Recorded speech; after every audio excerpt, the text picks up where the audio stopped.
Morning students, welcome to chemistry video class. In this class we will discuss about mechanism of adsorption and types of adsorption. Mechanism and types of adsorption. What is adsorption? Yesterday we discussed adsorption means the phenomena of deposition or concentration of molecular species on the surface of solid or liquid. On the surface of solid or liquid is called adsorption. Adsorption is a surface phenomena because it is only takes place in surface but not enters into penetrate into the given substance. That is adsorption. How mechanism of adsorption is takes place? Before going to mechanism of adsorption, so we have to remember about surface of solid or liquid. Surface of solid or liquid. Consider a liquid. So this is a liquid, these are molecules. So what are the molecules present inside are attracted by, say for example this is a molecule, it is attracted by all other molecules in equal directions.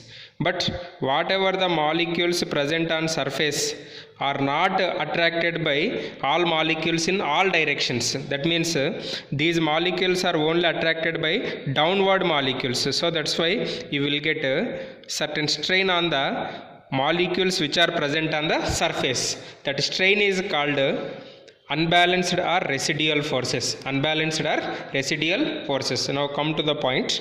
Adsorption occurs due to unbalanced or residual forces at the solid or liquid surface. Why unbalanced or residual forces are occur? Because the molecules which are present on surface are attracted by only few molecules but not all molecules. So that's why we will get unbalanced or residual forces. So due to this unbalanced or residual forces, what happen?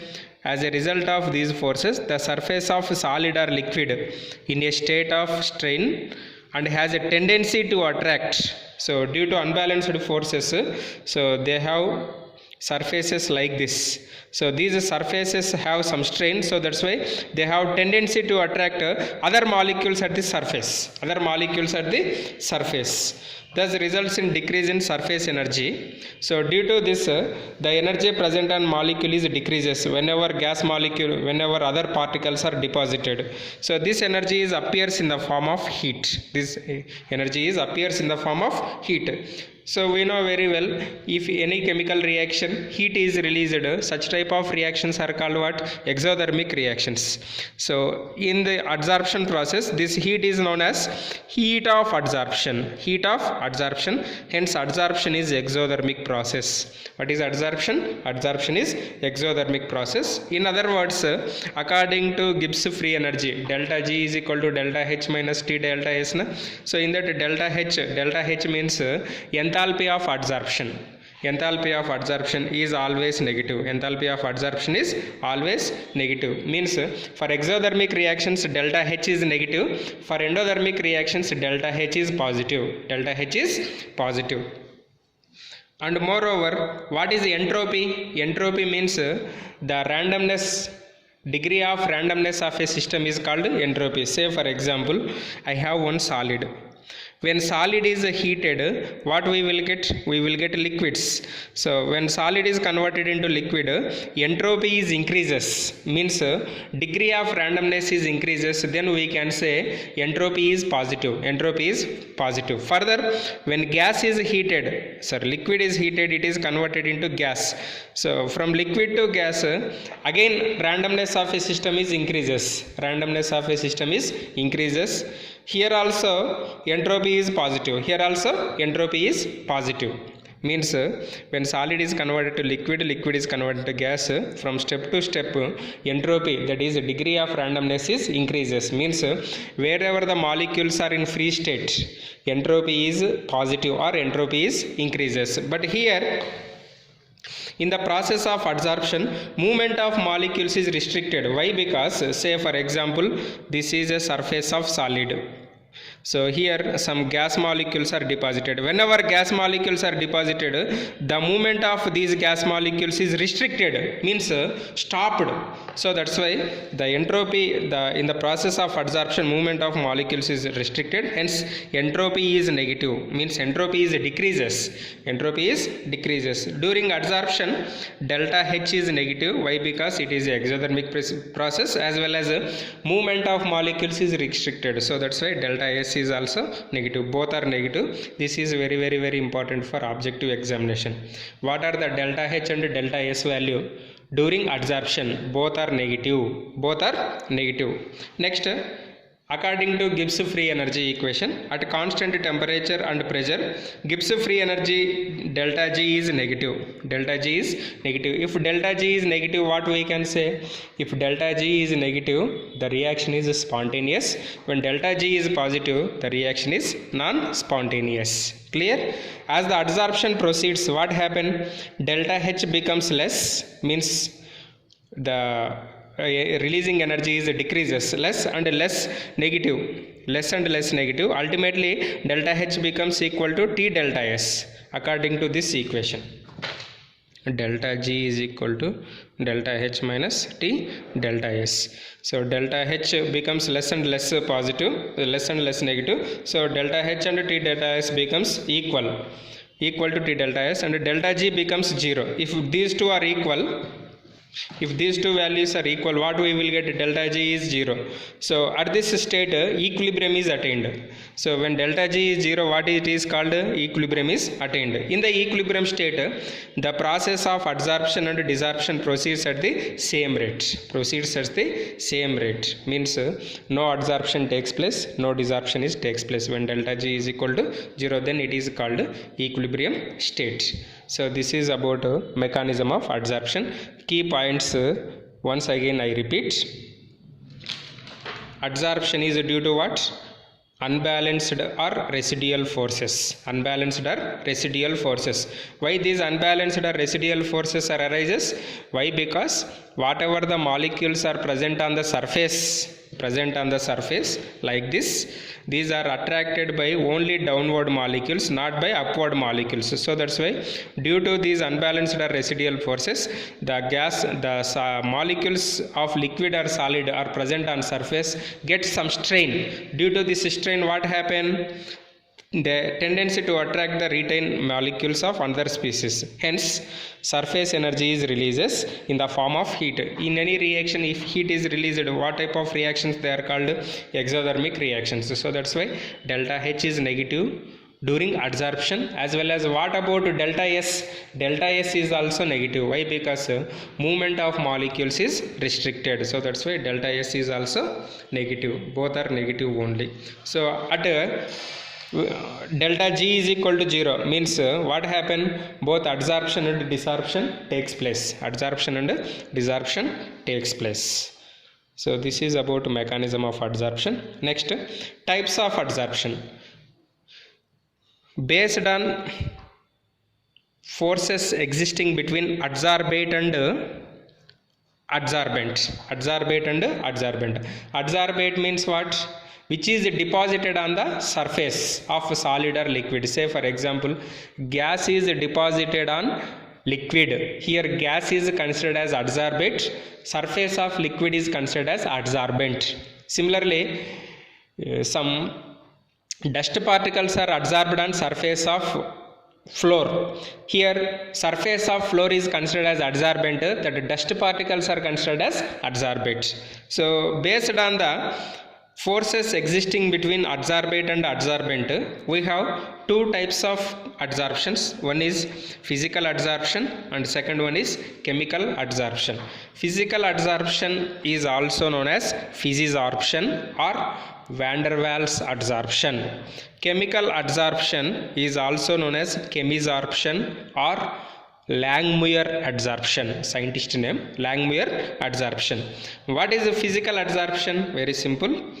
When the forces of attraction existing between adsorbate and adsorbent are weak van der Waals forces. Simply you have to remember, if weak van der Waals forces are existing between adsorbate and adsorbent, what type of adsorption it is? It is a physical adsorption. What type of adsorption it is? Physical adsorption. First important point. In physical adsorption, which type of forces are existing between adsorbate and adsorbent? Weak van der Waals forces are exist. Weak van der Waals forces are exist. So that's why it is also known as van der Waals adsorption. Next, chemical adsorption. What is chemical adsorption? When the force of attraction existing between adsorbate and adsorbent are chemical forces. What type of forces? There van der Waals forces, here chemical forces. Then the adsorption is called chemisorption or chemical adsorption. It is also known as Langmuir adsorption. Langmuir adsorption. So in chemical adsorption, which type of forces are present? Simple chemical forces are present. In physical adsorption, physical, that is van der Waals forces are present. Van der Waals forces are present. Now we will discuss about differences between physical and chemical adsorption. So already I told you, physical adsorption is due to what? Van der Waals forces. So at least you can remember 5 differences. Very important for 3 marks question. Due to van der Waals forces. Chemical adsorption is due to chemical forces. One simple difference completed. I repeat, what is the first difference between physical and chemical adsorption? Physical adsorption is due to van der Waals forces. Chemical adsorption is due to chemical forces. Next, second difference, physical adsorption is not specific, but chemical adsorption is highly specific. What is not specific? Not specific means that adsorbent can react with any other gas or any other liquid at the surface. It is not specific.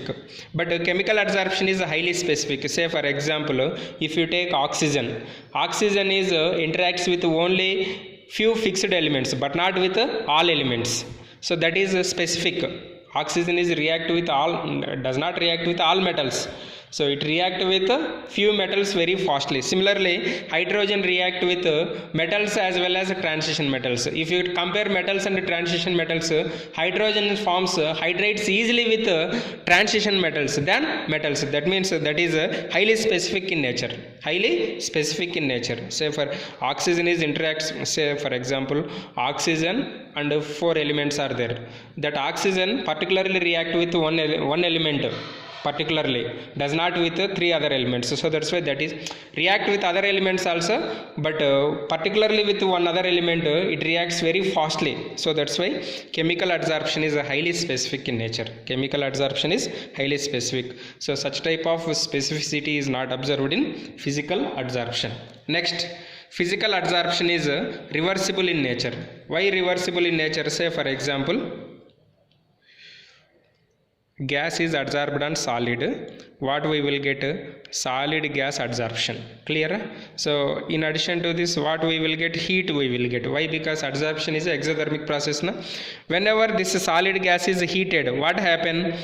The gas molecules deposited, say for example this is solid, these are the gas molecules in adsorption. Whenever it is heated, these gas molecules are escaped from the surface of solid. Means what happened? Again we are getting solid and gas separately. So that's why physical adsorption is reversible, but chemical adsorption is irreversible. Once oxygen is react with other elements, we won't get a reverse reaction. We won't get a reverse reaction. Similarly, enthalpy of adsorption is low. Whenever adsorbate and adsorbent interacts, we will get certain amount of energy or heat that is very less. Range 20 to 40 kilojoule per mole, but enthalpy of adsorption is very high in chemical adsorption, that is 80 to 240 kilojoule per mole. 80 to 240. Next, physical adsorption requires low temperature. Chemical adsorption requires high temperature. So that's why when temperature is increases, physical absorption is decreases when temperature is increases. Why? Because it is favors at low temperature. So if you raise the temperature, physical absorption is decreases, but chemical absorption increases with increasing temperature. It increases with increasing temperature. Next, physical absorption is multi-layer. Number of layers are formed, but in chemical absorption, unilayer absorption. It is a unilayer absorption. Single layer is formed between adsorbate and adsorbent. Next, depends on nature of gas. Depends on nature of gas. Easily liquefiable gases are adsorbed. Easily liquefied means which are easily converted into gas, which is easily converted into liquid. Such type of gases are easily adsorbed. It is also depends on gas which react with adsorbent shows chemical absorption. Directly it forms chemical absorption by reacting with adsorbent. Next, no appreciable activation energy is needed. See, please remember, this activation energy only we will get for chemical reactions, not for physical reactions. So that's why no appreciable activation energy is needed. Actually, activation energy means this is the definition: the minimum amount of extra energy is required by a reacting molecule to convert it into product. This we will discuss in chemical kinetics unit. Chemical kinetic unit. I repeat, the minimum amount of extra energy is required by a reacting molecule to convert it into product. To convert it into product, that is called activation energy. No appreciable activation energy is needed in physical absorption. High activation energy is needed. High activation energy is sometimes needed for chemical absorption. This is about differences between physical and chemical absorption. Very important for 3 marks question. At least you have to remember 5 differences. One difference is the definition. Physical absorption is due to physical forces like van der Waals forces. Chemical absorption is due to chemical forces. Next, not specific, highly specific, multi-layer, unilayer. Enthalpy of absorption low, enthalpy of absorption is high. Low temperature is favorable, high temperature is favorable. This is about differences between physical and chemical absorption. In the next class, we will discuss about absorption isotherm. What is isotherm? The graph which is draw based on constant temperature. Temperature is constant. Such type of graphs are called isotherms. So in the next class we will discuss about absorption isotherms. Thank you. Have a nice day.